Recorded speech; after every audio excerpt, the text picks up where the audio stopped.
Přátelé, já vás všechny ještě jednou zdravím. Už po rozhovoru se Stanislavem KRAPIVNIKem. Takže moc krát vám děkuju za tu podporu, za to, že jste si udělali i čas takhle v sobotu ráno o Velikonocích, kdy prostě máte svých starostí dost a rodiny, oslavy, cestování, možná ještě mě to teďka taky čeká, za hodinu mi jede vlak, jak by řekl jeden kapitán. A teď jsem se díval zpětně na tu nahrávku, mám naštěstí dvě. Ta jedna je ta přes tu aplikaci, přes kterou to šlo, nebo z aplikace, přes kterou to šlo živě na YouTube. To je katastrofa. Já teda nevím, proč si ten zvuk, protože jsme to testovali tady dokonce ještě se sousedem a ozvěnu to nedělalo. Teď vlastně půl videa ozvěna nebyla a najednou si počítač začne sám od sebe dělat ozvěnu. Jo? S tím já uprostřed hovoru nevím, co mám dělat. Na to jsem nebyl připravený, protože v testech to, když ta ozvěna byla, tak jsem klikl na jednu tu ikonku a přestala. Sami jste to viděli. Uprostřed nejdůležitějšího rozhovoru prostě si to začne samo dělat. No, duch ve stroji, já nevím, co s tím, ale do příště to vyladíme. Nicméně, a to je to pozitivní, nahrávka v ZOOMu přímo se nahrála a ta je čistá bez těch ozvěn a bez nějakých těch nesmyslů. Takže tu vám sem teď dám originál tak, jak je. Můžete to zkusit třeba přes YouTube titulky, to bude nějak fungovat. Nebude to sice přesný překlad, ale něco málo češtiny nebo třeba slovenštiny tam bude. Dávám to sem originál přímo z toho ZOOMu, čili bez ozvěny, tak jak to je čistě ten rozhovor. Bohužel Stanislav tam měl taky jenom 40-minutový Zoom, takže se nám to vyplo. Ale on už vlastně končil, to byla poslední otázka, on tam něco dovysvětloval, takže do příště to uděláme tak, že nevýhoda toho ZOOMu je, že hold teda uděláme placenou verzi tak, aby to bylo neomezeně, i když ty hosté říkají, že budou mít jenom 30 minut, protože mají tu omezenou verzi taky, někdo to nechce platit, z nich oni ani nemusí, tak uděláme to jinak. Chtěl jsem naživo přímo přes YouTube, jak říkám, ty lidé nechtějí, nevím proč nechtějí být živě, přitom s těmi moderátory spousta jich živě jede a jedou živě třeba 2 hodiny přes nějaké jiné aplikace, no možná přes ten Zoom, ale na tom YouTube je to nejlepší, prostě to jsme s panem doktorem Vajíčkem dělali i párkrát, nemusíte nic řešit a jedete tak dlouho, až vy sám to vypnete. Takže já jsem vám to původně ani nechtěl dávat živě, že to nahraju rovnou na Zoom a pak to dám na YouTube, ale říkal jsem si, když už tady mám tu mezi aplikaci, která to umožňuje, tak to zkusím. No hold, zase byl problém s tou ozvěnou. Nicméně, tady je to čisté video v originále, já zapracuju na překladu a doufám, že budu mít čas a prostor to třeba do pondělka vám dát i s dubbingem, s mým dubbingem, tak abyste věděli, o čem se tam konkrétně mluví. Přeju všem ještě jednou krásné Velikonoce a zde je tedy živý rozhovor dnešní se Stanislavem KRAPIVNIKem, ruským vojenským analytikem, bývalým vojákem americké armády. O to víc ten člověk má samozřejmě by měl mít pro nás hodnotu, protože on může porovnat obě strany, co se ve skutečnosti děje, co zažil a tak dál. A dneska prostě, jak on vnímá to dění ve světě, protože on zná i z historie věci takové, že to se ve školách prostě neučí. Takže příjemný dobrý obraz a ostrý zvuk, nebo ostrý obraz a dobrý zvuk vám přeji. Těm, co umíte anglicky, ti budete určitě vědět, o čem se baví. A vy, co pro vás, kteří tomu nebudete rozumět, nevadí, nevěžte hlavu. YouTube má jakž takž titulky, které se u toho dají zapnout a překlad už se blíží. Takže se mějte krásně, já vás zdravím, celé Československo, krásné Velikonoce ještě jednou a tady to je. 3, 2, 1, teď.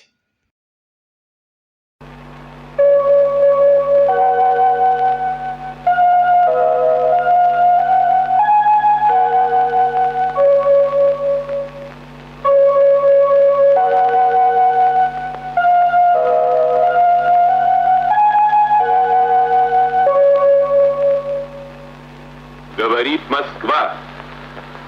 Говорит Москва.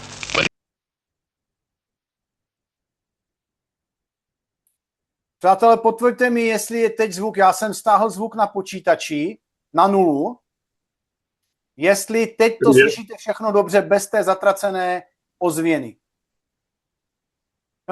To bych se z toho jeden zvencnul. Tak počkej, já si musím hlídat, jestli se mi tam objeví. Už je tady. Good morning, Stanislav. Can you hear me? Is everything okay? Yes, yes. I can't hear you because my computer is making an echo sound. So I don't know if you hear me. Yo, I hear you fine. Check Everything's for sound here. Bloody hell. Okay, so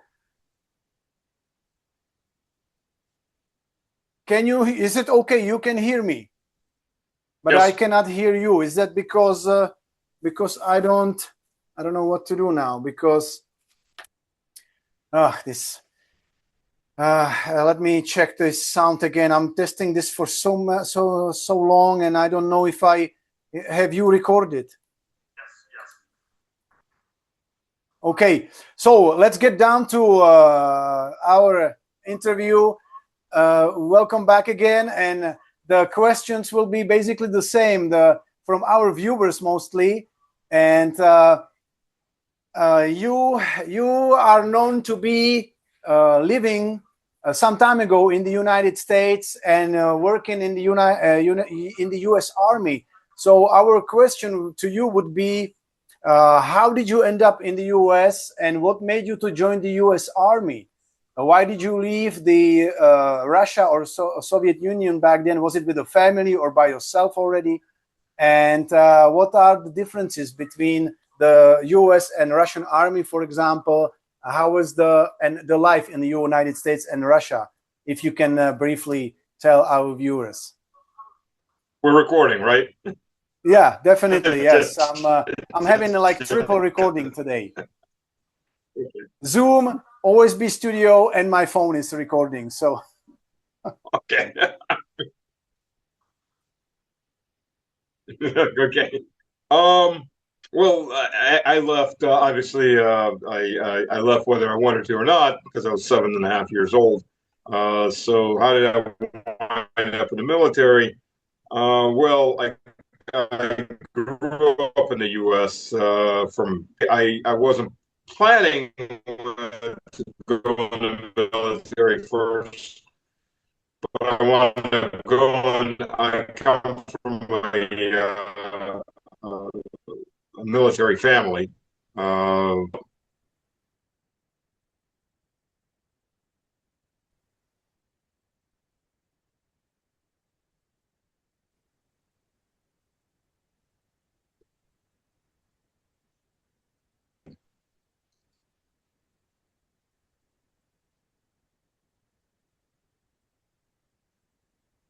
Let me try on my computer. It may be a better connection. 1 second. I'll go off and come back on. Přátelé, jak slyšíte zvuk? Potřeboval bych nějaký, já ho vůbec totiž neslyším. Slyšíte Standu?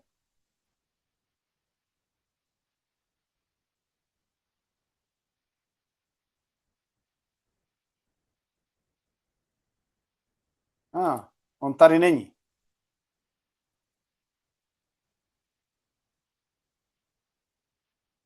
On mi vypadl.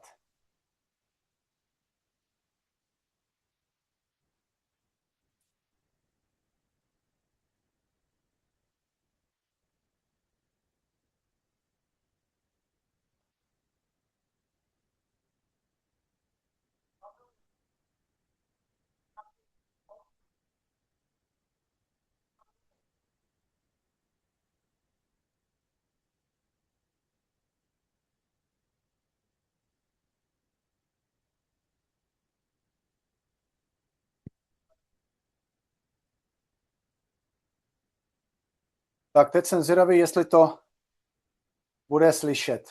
Jo. Takže my jsme tam nebo nejsme? Aha, on se odpojil, má nějaký... welcome back. Yeah, let me check the echo sound here. Why is it still echoing, this piece of crap? Okay. Yeah, you should hear me now. Hopefully I wish I could hear your sound because Okay, so the question was regarding your life in the U.S. as a U.S. Army officer. What made you to decide to join the U.S. Army, and how did you even end up in the United States? Well, as I was saying, I came to the U.S. when I was about 7.5. My father was a dissident, and then moved the family. Had a chance to move the family out of the Soviet Union in 1979. So I wound up growing up in the U.S. I joined the military when I was at university. Joined as an enlisted man in the reserves, and then was in a parallel program between my civilian degree, and I joined the ROTC Reserve Officer Training Program, which trains most of the officers in the U.S. military. And in 1995, I finished my degree and became an active duty officer in the U.S. Army. Why? Well, I wasn't planning to originally, but I come from particularly my mother's side, I come from a very long line of officers, military officers. My mother's family is some of the oldest, is a very old nobility. I won't say some of the oldest, but it's very old nobility. You can trace it back to around the time of Ivan Grozny, Ivan the Fourth, Ivan the Feared, not the terrible as the British purposely mistranslated. Yeah. I'm not sure does the word Grozny exist in Czech? Yeah, we call him, well, in our, let's say, history books, he's called Ivan Hrozny. Yeah, so Yeah, I don't know Grozny, if that means the great, because that's all we have been learning and throughout, educational pipelines. Ivan Hrozny. If he was great or not great, that's up to you. We know nothing. The propaganda goes now anti-Russian propaganda for the last 35 years. So. Well, Grozny, he did have this pseudo-religious piece where he used the aprachina to oppress his enemies. This was later in life. And what was found was part of his insanity was actually he was being poisoned by his political opponents. There was a test done on his hair, on all the emperors and czars' hairs. Well, the remains are all either in Moscow or in St. Petersburg. And Grozny had arsenic poisoning. So somebody was steadily, slowly poisoning him in his food. Because the hair had arsenic buildup in it. And this was obvious, it had its toll on his psyche, on his mind. But Grozny left Russia, quite literally defeated, destroyed the Khanate of Crimea's military, including a Turkish contingent at the Battle of Maladai, where there were about 45,000 Crimean Mongols. They're called Tartars now, but they're Mongols, and Turkish janissaries that were destroyed.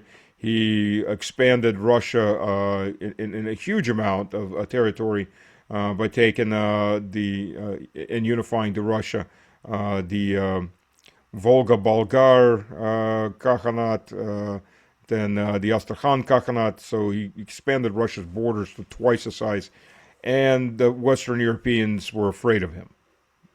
Thus, the bad press.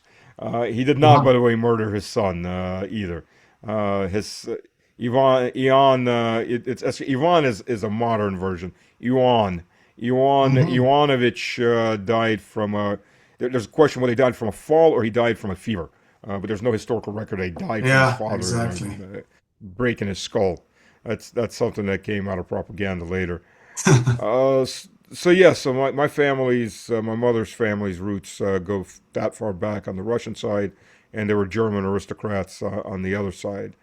And then my father's family were enlisted men, but the 25-year enlistment, so they were enlisted, lifelong enlistment. Wow! Basically. So you figure what the average lifespan was. So it came from both sides to some degree of military service. So I guess it was just in the blood, and that's how I wound up in the U.S. military. You have a 11 long years history of military family traditions. Yes. Well, yes. you could maybe similar to Scott Ritter, who also spoke about his father being in the army and other people in his family bloodline. So interesting. That's why you have so much experience and so much knowledge, such a vast knowledge about the army matters and wars and stuff like that. Let me ask another question from our viewers first. And the question was, now my list froze. Anyway, it was about the Ukraine war, if it's ever gonna end and how it will end and when, if you have any predictions, and about the Ukrainian or the CIA laboratories that were found like the first year, basically in 2022 already, have been discovered. Like, are they still in operation in Ukraine, and what are they, what they were or still are doing, if operational? Yeah, they are in Ukraine. I mean, there's still more likely laboratories deeper inside Ukraine that are still operating. What are they doing? I'll give you an example. When a CIA or an American biolaboratory opened up in outside of Tbilisi, Georgia, the Republic of Georgia, there's an interesting thing that happened. Swine flu, African swine flu, appeared in Europe. Just so people understand. So swine flu goes between domestic pigs and boars, which are basically the same species. They can interbreed, obviously, so they are the same species, feral pigs. It's deadly in like 95+% of the time, and the pig dies within about 2 weeks. So it was absent in Europe before all of a sudden appearing in the mid to late 90s. So basically what we're looking at is some infected pig decided to just run north, ran across the North African deserts, ran across, I guess, the Caucasus Mountains, and infected wild pigs in Europe, which led to, if you want to believe that story, or it got introduced by the Americans because it led to massive destruction of pig farms all throughout Europe, and the biggest exporters of pork in the world at that point were the Americans. So they just that says everything. Yes, that's called economic terrorism, economic warfare.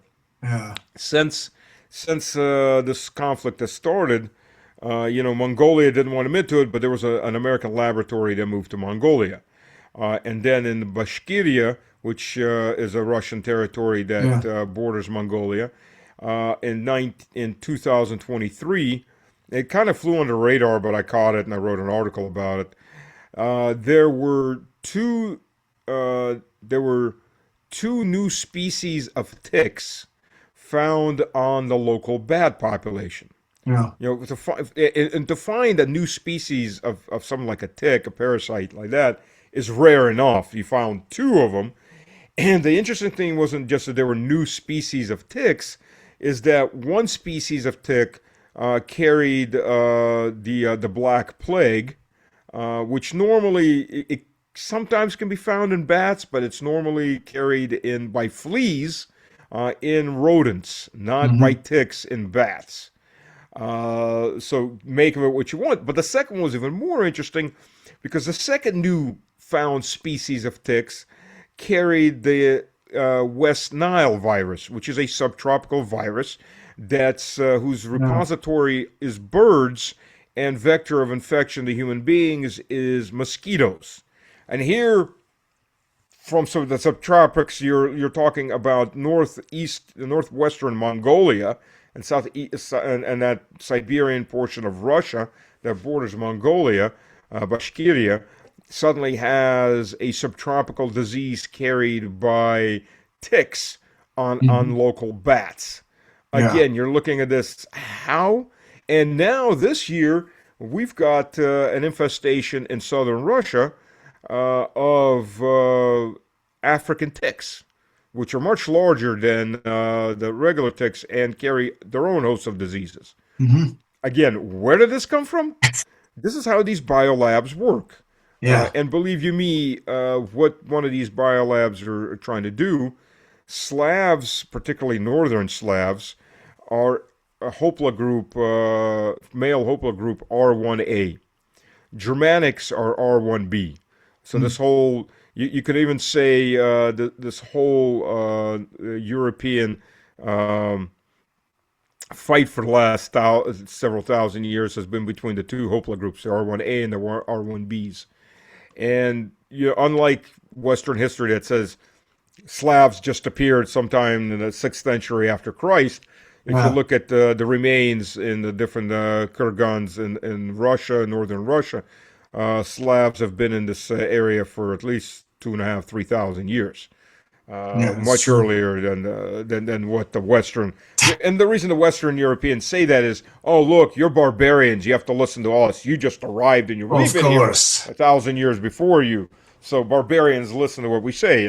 And too many Slavic societies and too many Slavs believe this crap. And Slavs are being constantly manipulated by outside forces to fight each other. Slavs are half the white race, if you can say that.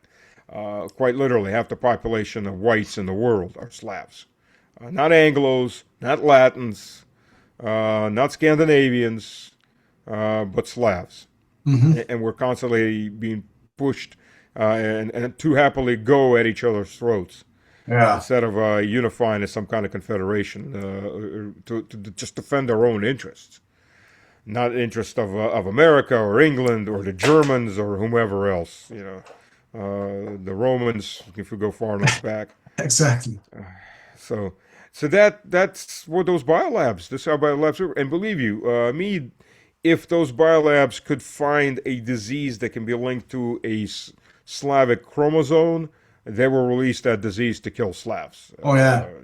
I can only imagine. I don't want to maybe imagine that, but that's basically what they have been working on for the last, whatever, maybe 100 years, maybe even longer.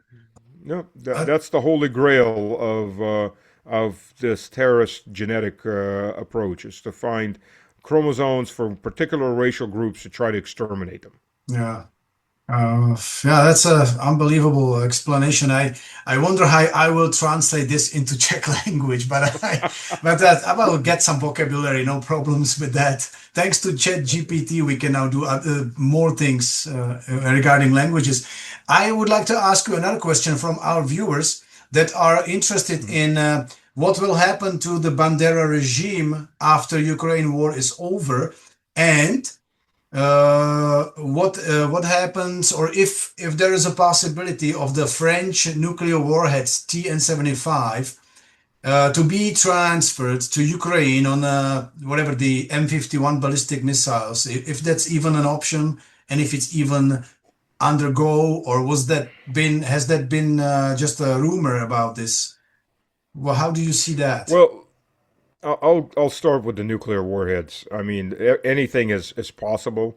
If France wants to cease to exist at all and become a nuclear desert, we can make France into a nuclear desert. Because look, what most people don't understand, enrichment reactors, uranium enrichment reactors, they always leave an individual nuclear fingerprint. Because they all operate in different. Okay, so you have uranium, like any element. You have uranium, and you have lots of different isotopes.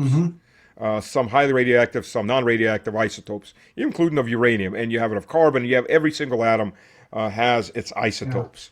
The feeder reactors that enrich nuclear fuels, all of these reactors leave their own fingerprint of their own isotopes. They're all a little bit different. And they're all registered in the UN. So if a nuclear explosion happens, you collect samples in the air of the isotopes, and you can fingerprint which reactor created that nuclear material, that weapons grade nuclear material, uranium at 90% enrichment plus, or plutonium, that was used for that nuclear bomb. So you can't hide it.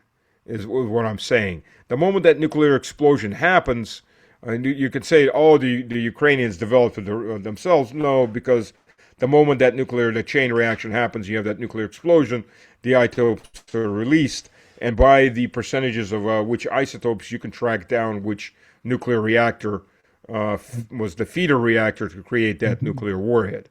And besides which, at this point, there's only two places they could get it from, and Britain's not one of them because the British nuclear weapons, just like the British submarines, are not British. They're rented from the Americans. So, I mean, quite literally, Britain does not have its own nuclear weapons. Of course. It does not, nor does it have its own nuclear submarines.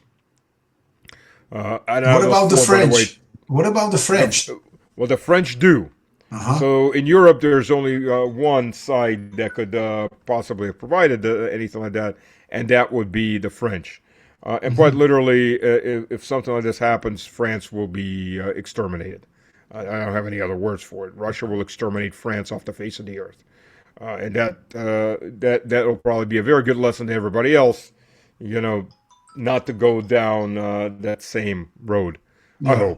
I hope we don't ever go down that road. As for what happens to the Bandera regime, believe you me when I say this, I tell you this earnestly, the Russian military would like to go a lot faster. The civilian leadership is keeping the Russian military from going into a full war. This is so far from a full war.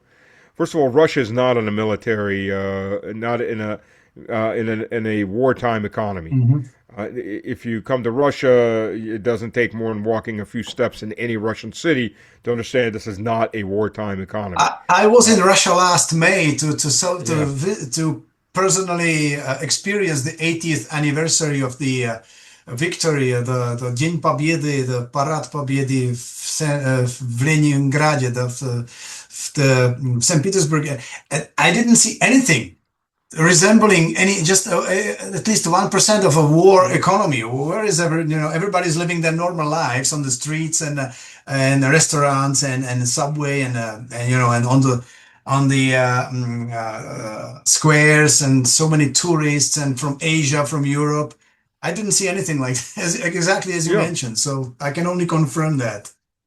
The Russian economy is spending about 6 to 7% of GDP on this conflict and on the military in general. Wartime economy would be somewhere around 30 to 40%. Having said that, Russia is manufacturing approximately 1,200 new built modern tanks a year. The vast majority of those tanks, by the way, they don't go to Ukraine. They're being built up in tank armies for a future conflict with Europe, because it's obvious that the European leadership outside of the former Austro-Hungarian countries, outside of the former Austro-Hungarian bloc, the vast majority of the European leadership really, really, really wants to have World War III. That's all they talk about it. They're bringing back. They either have brought back or in the process of bringing back the draft. In fact, there's a new law that came out in Germany last week that young men cannot leave Germany unless they have permission from the military, from the army, that they're allowed to leave Germany. This is basically the first steps of Ukraine turning into an open-air concentration camp for Ukrainians. And we're seeing everywhere. So obviously Moscow is not blind. They may talk about peace, but they're preparing for a big war with Europe, not a nuclear war with Europe. This, like I said, we're preparing. Russia's producing 1,200 tanks, brand new tanks a year. Yes, you see T-55s and things like that being brought into Ukraine, but that's because they're tanks, but they're not being used as tanks. They're basically used as direct fire artillery.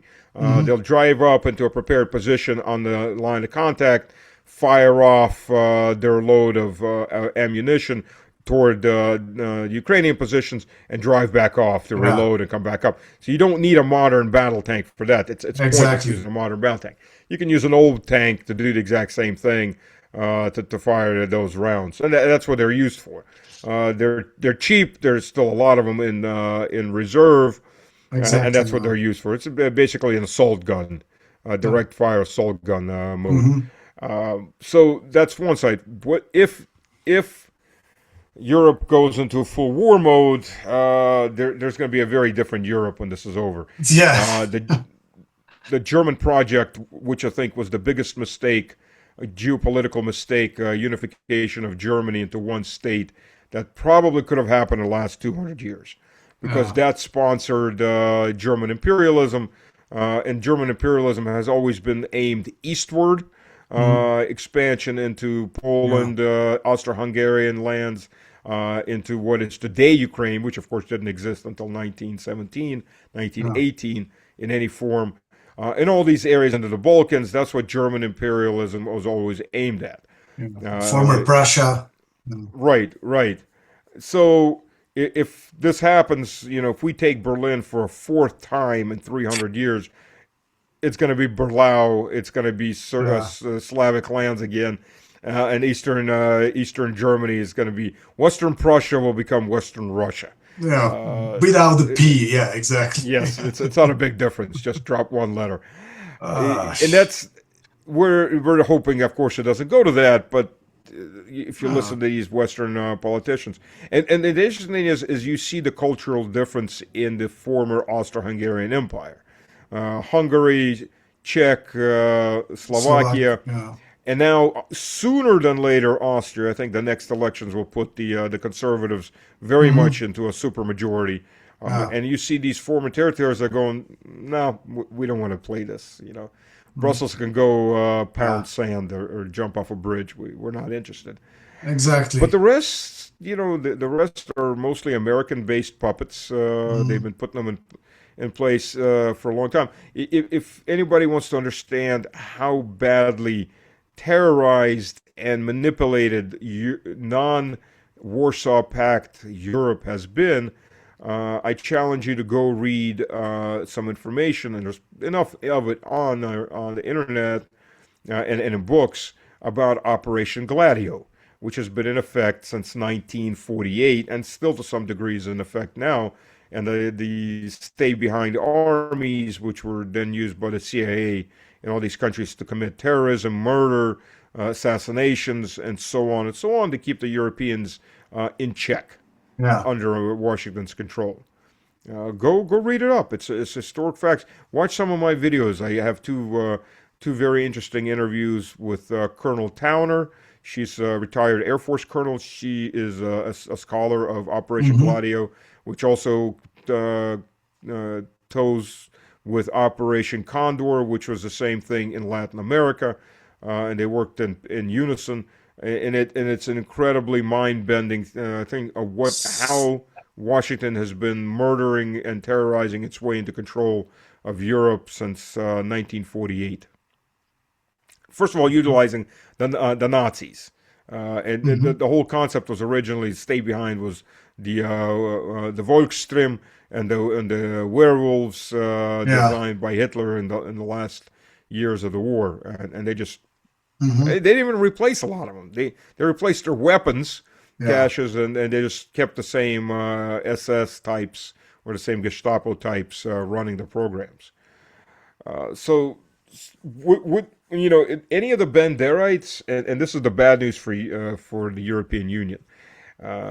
If there is no big war and European Union isn't destroyed by the Russian tanks, and we hope there isn't a big war, that there isn't one, the European Union will be suffering for many, many years from the Banderites. Because the Banderites are already flooding into the ones that have deserted off the battlefields with their weapons, already flooding into Europe and into the Ukrainian diaspora. And Czech has a very large Ukrainian diaspora. They're coming in the mafia. They're well armed. They're well trained in murder, sabotage, and in how to commit crimes, because these SS battalions, like brigades like Azov, Tornado, and others, before war started, they made a lot of money by shaking down businesses, protection rackets, and murder, kidnapping, and so on, which was allowed to them by the Ukrainian regimes. So this is what you're facing, and they're flooding in. There's going to be at least 100,000 of these people walking in. We already see them all over the Sahel. We see them we saw them in Syria. We see them in other places training Islamic jihadists. We see them training and arming cartel soldiers, the criminal cartels from Colombia, from Mexico. In fact, there was a report, I think it was in the Washington Post, about 2 weeks ago, that 70% of the weapons, heavy weapons in the hands of the Mexican cartels, we're talking RPGs, we're talking about Stinger anti-aircraft missiles, heavy drones, Javelin missiles, heavy machine guns, 50 caliber, for example, or 12.7 or 12.6 millimeter, are all coming from Ukraine. So Ukraine has become the drug, the black market organ, the black market children, the weapons hub of the world for all these black market killers. And as Ukraine is defeated, whether quickly or slowly, it's all going to move west into Europe. We are Europe, into the European Union. Yeah. So, what do you think about Poland? Last time you mentioned Poland, that we know that they have lots of mercenaries fighting on the side of Ukraine against Russians. And is there any chance for the Poland also to join like a V4, V5, this Austro-Hungarian future body that would be like the Intermarium project to the buffer zone between the West and the East? Because we know they have a corrupt government serving the MI6 and maybe CIA, but the people there, at least half of them, are on our side. So is there anything you would say, and to how do you see our future in this without the EU? As far as I'm concerned, we need to leave the European Union as fast as possible. Well, Poland, first of all, they're not mercenaries. I mean, they're sheep-dipped mercenaries, but in reality, they're Polish regulars. Regular army. Poland is, yes. They when an entire battalion quits and becomes mercenaries, they're being reassigned to fight and get. This is how they're getting combat experience. There's from the Russian side, the estimates are running somewhere around 10,000 Poles have been killed in this conflict. Second largest after Ukrainians, Ukrainian nationals. So there's and I don't know how many invalids, but Poland's got combat experience that way. Poland. Let's not forget that the Polish government has since the 90s built and sponsored on Polish territory camps to train and prepare the Banderites. Even though the Banderites massacred and murdered over 300,000 Polish civilians not that long ago, and continued to have this fight to the 1950s, when the different Banderite groups were finally destroyed by the Soviet Union and by the Polish government, because they would cross the border freely at either side. For Poland, the issue would have to be a radical change in the government elites. There are Polish politicians that see this and they want it. For example, Brown, his party's up, I think now it's surging toward 13% of the Polish vote, but it's still a minority vote. So you'd have to have some radical changes in Poland. I'm sure most of the people in Poland don't want to be cannon fodder for the West, but these Polish elites are also looking at Rzecz Pospolita, and that, by the way, will include chunks of Czech if they get their way. So it's very hard to imagine with these elites in place any kind of serious union, defensive union between the former Austro-Hungarians and Poland not being the next load of meat to be used against Russia. That's the unfortunate part. Once again, it'll be Slavs fighting Slavs because, the West is pushing it, and the Polish elites that are in power are, well, they are what they are. Hopefully they will change, and we can coexist peacefully. Hopefully.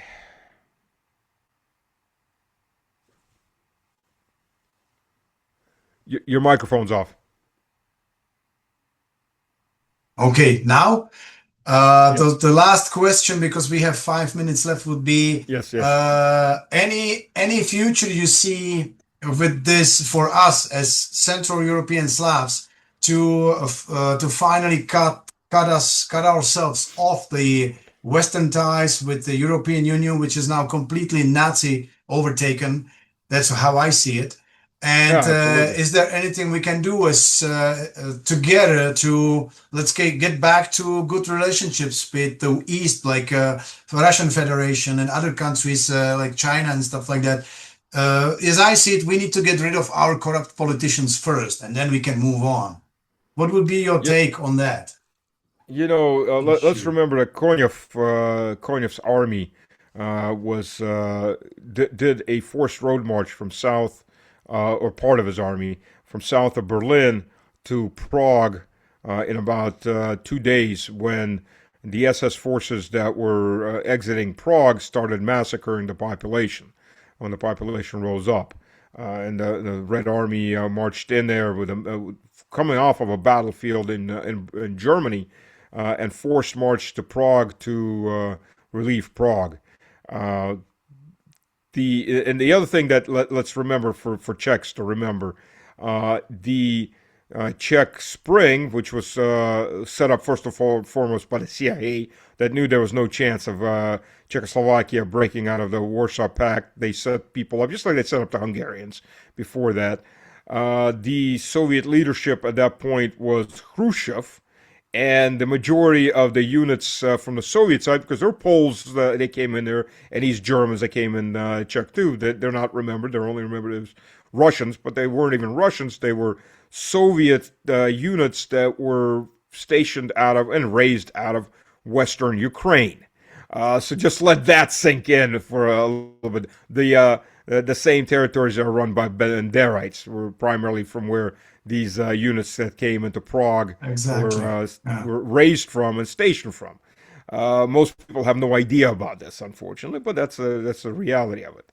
Or that even under the Russian Empire, when World War I broke out, the Czech Legion, which was formed from Austro-Hungarian POWs for the express purpose of liberating Czechoslovakia from at that point. So, is there possibility? Yes, but it has to rise up from the people of Czech, just like it has more or less risen up, as we've seen in Slovakia, in Hungary. There's a lot of people who read comments. We want Russia to come save us.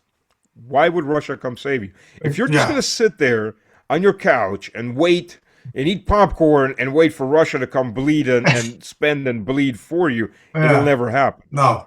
And it shouldn't ever happen. It's one thing to aid those that are trying but don't have the strength to do it themselves. It's another thing when they're sitting there and going, Iran, come over here and die for us. We're too busy to do anything for ourselves.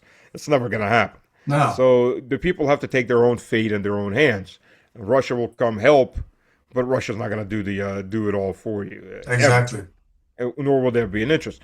And the problem is if you stay in the EU long enough, they will overthrow your governments again, like they're trying again to do with Orban. They will overthrow your governments again, and you will be used as cannon fodder against Russia, because the EU cannot live with Russia next door. And I'll give you a short reason for that. I figured that out back in 2001, that the war with Russia was inevitable between the EU and Russia. Simply put, I was on an exchange program to Germany from the U.S. military to the German infantry school. I speak German badly these days, but I do speak German. And underneath each of the barracks was a Kneipe, or a bar, a pub. And I was down there with the Germans that were supporting us. I was down there drinking with them and talking with them every night. But a third leader, my German got much better. At least I think so. But I knew that sooner or later the Germans would figure out that I may be in an American uniform, but I'm not an American. And the biggest German nationalist, the staff sergeant, found that out, and he had a very interesting reaction. This is 2001. This is the summer of 2001. And his reaction was, Bratan, brother, because the German nationalists who despised the EU were looking at Russia. This is Russia in 2001. Just came off of the Second Chechen War. Economy